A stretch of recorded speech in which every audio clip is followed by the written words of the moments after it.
Hi student, this is part 16 of the solution chapter, and this part we are going to discuss about the exoosmosis and endoosmosis. ध्यान दें बेटा, इसके पहले हम osmosis और osmotic pressure पढ़ चुके हैं। आज हम एक्सोऑस्मोसिस और एंडोऑस्मोसिस पढ़ेंगे। ध्यान दें, वन बाय वन हम देखते हैं। When the membrane permits the solvent molecules to come out through the membrane, it is called exoosmosis.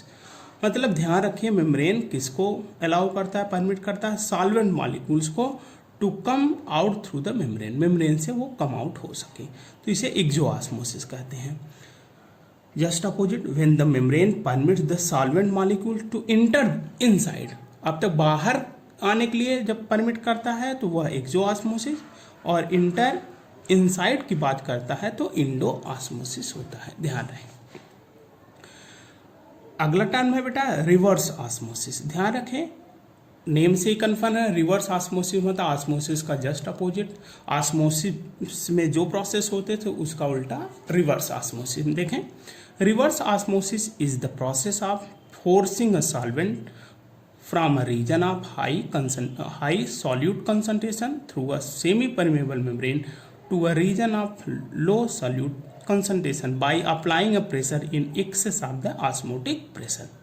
तो ध्यान है, ऑस्मोटिक प्रेशर से अधिक प्रेशर अप्लाई करके हायर कंसंट्रेशन से लोअर कंसंट्रेशन में फ्लो कराना क्या कहलाता है? सल्यूट का फ्लो कराना रिवर्स ऑस्मोसिस कहलाता है। ऑस्मोसिस में क्या था बेटा? लोअर कंसंट्रेशन टू हायर था, रिवर्स में हायर टू लोअर होता है। ध्यान रहे। एक और टर्म यहां आता है, उसे भी हम समझते चलें, डिफ्यूजन। ध्यान है बेटा, diffusion is the movement of a substance from an area of high concentration to an area of low concentration. High concentration से लो कंसंट्रेशन में आपका ये सब्सटेंस का मूवमेंट की ये बात करता है। और आगे देखें बेटा, ध्यान दें, diffusion happens in liquids and gases because their particles move randomly from place to place. ध्यान है, डिफ्यूजन जो होता है लिक्विड और गैस में ही ये हो सकता है। एग्जाम्पल की बेटा अगर बात की जाए, सिंपल से समझे, हम परफ्यूम है, perfume is spread in one part of a room at soon it diffuses so that you can smell in everywhere. ध्यान समझ ही गए होंगे कि किसी भी पार्ट रूम में ऐसे परफ्यूम हम यूज करते हैं तो पूरे रूम में वो स्प्रेड आउट कर जाता है। इसी तरह सिंपल सी बात है बेटा, a drop of food colouring. Food colouring मतलब अगर किसी भी फूड में कोई कलरफुल मटेरियल हम यूज करें, कलरफुल मटेरियल हम यूज करते हैं तो वो पूरा का, जैसे किसी वाटर में हम कलरफुल मटेरियल ऐड करते हैं, पूरा वाटर में वह क्या हो जाता है? कलरफुल हो जाता है। तो ये क्या होता है? स्प्रेड हो जाता है, फैल जाता है। यही आपका क्या है? प्रोसेस डिफ्यूजन है। नेक्स्ट टॉपिक है बेटा difference between diffusion and osmosis. ये भी जानना जरूरी, हम जानते चले। डिफरेंस की अगर बात करें तो एक कॉलम में हम ऑस्मोसिस लेते हैं, दूसरे में डिफ्यूजन लेते हैं। ध्यान रहे। पहला अगर बात की जाए ऑस्मोसिस की, फर्स्ट पॉइंट है ऑस्मोसिस में semi permeable membrane is used. ध्यान रहे, ऑस्मोसिस में सेमी परमेबल मेम्ब्रेन यूज होता है, जबकि डिफ्यूजन में no semi permeable membrane is used. Second, only flow of solvent molecules. Osmosis में केवल सॉल्वेंट मॉलिक्यूल फ्लो करते हैं, सॉल्यूट के नहीं, जबकि डिफ्यूजन में solvent as well as solute molecule moves opposite to each other, एक दूसरे का अपोजिट में वो मूव करते हैं। थर्ड पॉइंट बेटा ध्यान रहे कि lower concentration to higher concentration ये मूव करते हैं, वो higher to lower concentration move करते हैं। अगली बात अगर की जाए तो इसमें ऑस्मोसिस में क्या होता है?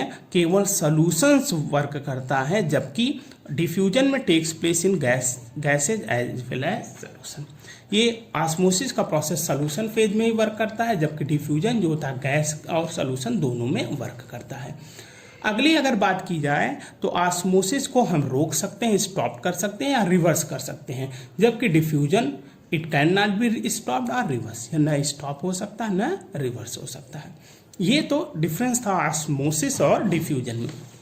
अगली बात की जाए तो अगला टॉपिक हमारे पास है आइसोटोनिक सॉल्यूशन। बेटा ध्यान रहे, Such solutions which have the same osmotic pressure at the same temperature are called isotonic solutions. ऐसे solutions जिसमें क्या हो, किसी सेम टेम्परेचर पर ऑस्मोटिक प्रेशर सेम हो, तो ऐसे सॉल्यूशंस आइसोटोनिक सॉल्यूशन कहलाते हैं।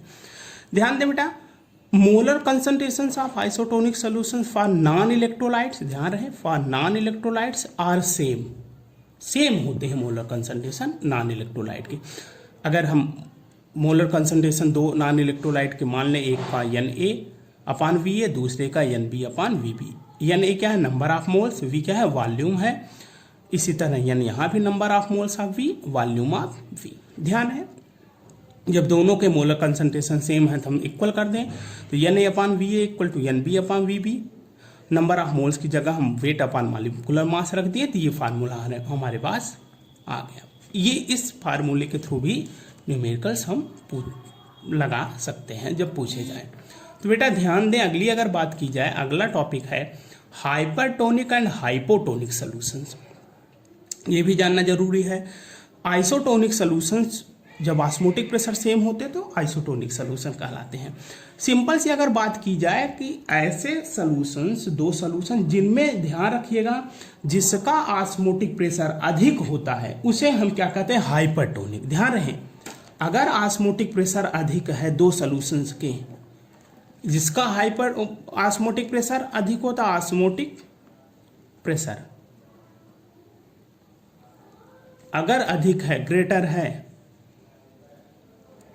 तो वह आपका हाइपरटोनिक। और अगर ऑस्मोटिक प्रेशर बेटा लोअर है तो उसे हम क्या कहेंगे, ध्यान रहे, ऑस्मोटिक प्रेशर अगर लोअर है उसे हम हाइपोटोनिक सॉल्यूशन। सिंपल सी बात थी। और इसे और डिफाइन हम कर सकते हैं, hypertonic solution is one where the concentration of solute is greater outside. ध्यान रखें, अगर किसी सॉल्यूट का कंसंट्रेशन बाहर की तरफ अधिक हो और अंदर की तरफ कम हो तो वह आपका क्या कहलाता है, हाइपरटोनिक सॉल्यूशन। अगर just opposite, hypotonic solution is one in which the concentration of solute is greater inside cell than outside of it। अगर सॉल्यूट का इनसाइड में अधिक है तो आपका क्या कहलाएगा, हाइपोटोनिक सॉल्यूशन, और अगर इनसाइड में कम है तो वह हाइपरटोनिक सॉल्यूशन कहलाएगा। ध्यान रहे, एक और वर्ड है बेटा आइसोपिस्टिक सॉल्यूशंस, ये भी ध्यान दें, जान लीजिए। आइसोपिस्टिक सॉल्यूशन की अगर बात की जाए, such solutions which have the same vapour pressure at the same temperature are called isopiestic solution. अगर वेपर प्रेशर सेम होता है तो आइसोपिस्टिक सॉल्यूशन होता है, और आपका ध्यान रखिए ऑस्मोटिक प्रेशर सेम होता है तो उसे हम क्या कहते हैं, आइसोटोनिक सॉल्यूशन। ये बेटा ध्यान रहे, फिर से सुने, वेपर प्रेशर सेम है तो आइसोपिस्टिक सॉल्यूशन, और आपका ध्यान रखिएगा अगर आपका ऑस्मोटिक प्रेशर सेम है तो उसे आइसोटोनिक सॉल्यूशन कहते हैं। तो ध्यान रहे बेटा, ये सब आप बेहतर पढ़ते रहे, और अगले टॉपिक की बात हम अगले वीडियो में करेंगे। Thank you very much.